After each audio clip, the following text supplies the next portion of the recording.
मित्रों नमस्कार, मैं हूं राकेश कुमार। आप देख रहे हैं मत अभिमत। मित्रों, आप जानते हैं कि बिहार में सबसे ज़्यादा अगर कोई थाने में मामला जाता है, आपराधिक मामला जाता है या न्यायालय में सबसे ज़्यादा जो मामले पेंडिंग हैं, उसमें ज़मीनी विवाद का मामला सबसे ज़्यादा है। और इसको लेकर बार बार सरकार यह कोशिश करती रही है कि इसको कैसे कम किया जाए, और इसी को लेकर आप जानते हैं कि भूमि सर्वेक्षण भी किया जा रहा है। ये बार बार बताया जाता है कि जब सर्वेक्षण हो जाएगा, सारे लोगों की मलकियत स्पष्ट हो जाएगी, वैसे स्थिति में ये जो भूमि विवाद है वो कम होंगे। लेकिन इसको लेकर कुछ दिनों पहले पटना हाई कोर्ट ने जो फैसला दिया है वो बहुत अहम हो जाता है। आपको याद होगा, बीच में एक बार ये चर्चा चली थी कि ज़मीन की रजिस्ट्री या ज़मीन की बिक्री वही व्यक्ति कर सकता है जिसके नाम से जमाबंदी होगी। मतलब कि जमाबंदी में जिसका नाम होगा वही उस ज़मीन की बिक्री कर सकेगा। तो ये मामला सामने आया था, लेकिन फिर ये मामला समाप्त हो गया था।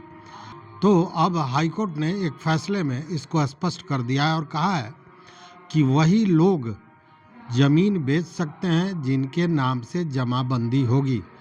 कहने का मतलब है कि अगर आपके पिताजी के नाम से जमाबंदी है और आप चाहते हैं कि उस ज़मीन को बेच दें तो नहीं बेच सकते हैं, या भाई के नाम का ज़मीन है उसको आप चाहें बेच दें तो नहीं बेच सकते हैं। अब ज़मीन बेचने के लिए आपको अपने नाम पर ही जमाबंदी रखनी होगी, तभी आप ज़मीन बेच पाएंगे। आपको याद होगा कि भूमि सर्वेक्षण को लेकर भी हमने जो वीडियो बनाया है उसमें कई जगह हमने ये कहा कि यह बड़ा आवश्यक है कि आप स्वघोषणा पत्र दे दें और अपने नाम से खाता खुलवा लें। खाता अपने नाम से खुलवाने का मतलब कि जमाबंदी अपने नाम से आप कर लें।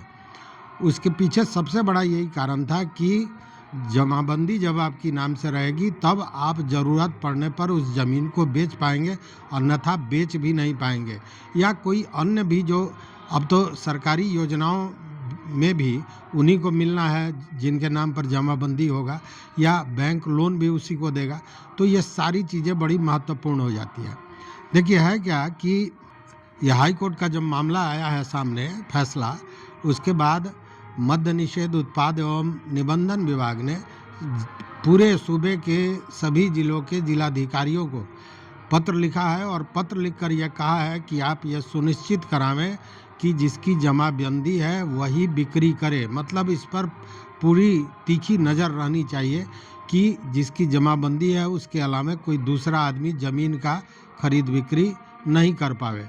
तो ये बातें स्पष्ट है। देखिए, हुआ क्या था कि 2019 में बिहार सरकार ने भूमि विवादों को रोकने के लिए एक विधेयक लाया था और विधेयक पास हुआ था, उसको लागू भी कर दिया गया था। लेकिन हुआ यूँ कि जब उसको लागू किया गया तो उसको चुनौती देते हुए पटना हाई कोर्ट में एक मामला दर्ज कराया गया था। और पटना हाई कोर्ट में जो मामला दर्ज कराया गया था, 4 वर्षों के बाद उसी मामले का फैसला आया है। और इसी फैसले में हाई कोर्ट ने कहा कि जिसके नाम से जमाबंदी होगी वही ज़मीन का बिक्री कर सकता है। और इसी को लेकर विभाग ने सारे जिला अधिकारियों को, जो जिला निबंधन पदाधिकारी भी होते हैं, उनको इस तरह का निर्देश दिया है। देखिए, अब ये जमाबंदी क्यों ज़रूरी है, इसको भी एक बार समझ लेने की ज़रूरत है। जमाबंदी राजस्व विभाग, राजस्व एवं भूमि सुधार विभाग द्वारा बनाया गया एक दस्तावेज है, और उसी दस्तावेज के आधार पर यह पता चलता है कि वह ज़मीन की मलकियत किसके पास है और ज़मीन की स्थिति क्या है। आप जानते हैं कि जमाबंदी के आधार पर ही ज़मीन का रसीद भी कटता है।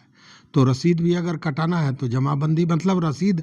और अच्छा, इसीलिए आप देखे होइएगा कि जो भूमि सर्वेक्षण हो रहा है उसमें जो 15 डॉक्यूमेंट्स मांगे गए थे जिसके आधार पर मलकियत तय करना था, उसमें सबसे महत्वपूर्ण रसीद को माना गया था, मतलब मालगुजारी रसीद को। अगर आप रसीद कटा रहे हैं मतलब कि निश्चित रूप से जमाबंदी आपके नाम से होगी। तो ये एक डॉक्यूमेंट है, और हर 5 साल पर ये जो दस्तावेज होता है जमाबंदी का, उसको अद्यतन किया जाता है। इसलिए जमाबंदी बड़ा आवश्यक है।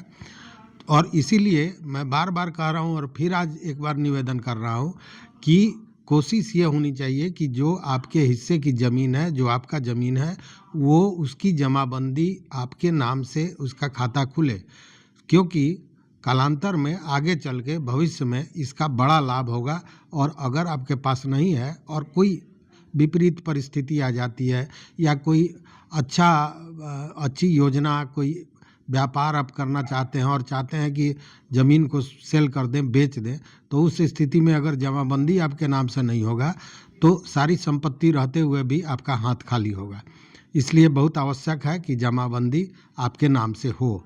और ये जो कोर्ट का फैसला है, निश्चित रूप से इससे सबसे बड़ा लाभ ये होगा कि ये जो ज़मीनी विवाद हैं ये कम हो जाएंगे। आप जब सर्वेक्षण की बात हो रही थी तो बार बार चर्चा चल रहा था कि 60% से ज़्यादा थानों में जो मामले हैं वो ज़मीनी विवाद के आते हैं, और साथ ही कोर्ट पर भी, मतलब न्यायिक व्यवस्था पर भी जो बोझ है वो सबसे ज़्यादा ज़मीनी विवाद का है। तो ये ज़मीनी विवाद घटेगा इस कानून के बाद। निश्चित रूप से जो फैसला अभी दिया है पटना हाई कोर्ट ने, इससे आपराधिक मामले हैं या ज़मीनी मामले हैं, ये निश्चित रूप से घटेंगे और इसका लाभ होगा।